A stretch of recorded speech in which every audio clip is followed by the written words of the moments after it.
Chers amis, pouvez-vous me dire quand la peine de mort a-t-elle été abolie? Eh bien, c'est le jour de Pâques. Alors je ne parle pas de la condamnation à mort d'un criminel, non, je parle de ma mort, de votre mort à vous, cette maudite question éternelle, comme l'écrivait Dostoïevski. Cette mort qui traverse l'histoire et la conscience des hommes depuis la préhistoire, où l'on enterrait les morts avec des aliments, jusqu'aux inhumations contemporaines, en passant par les pyramides, etc.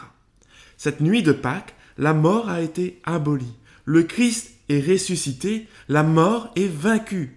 C'est cette bonne nouvelle qui a été confiée aux apôtres et dont nous sommes dépositaires.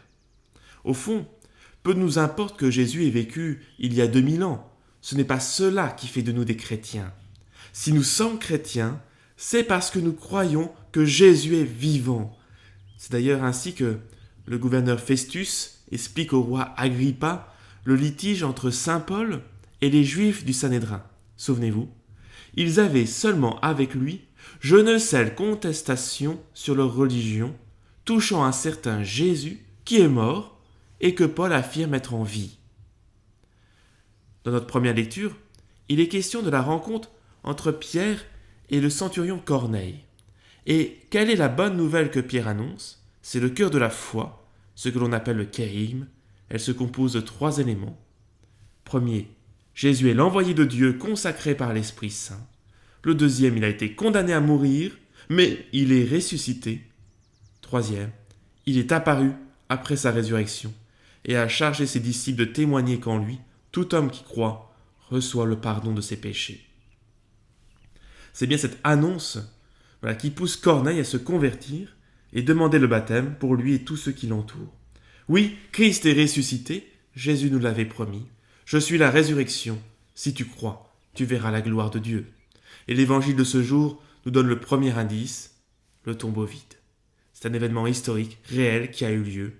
Les apôtres Pierre et Jean, comme Marie-Madeleine, voient ce matin un tombeau vide. Pour certains, ils virent et ils crurent.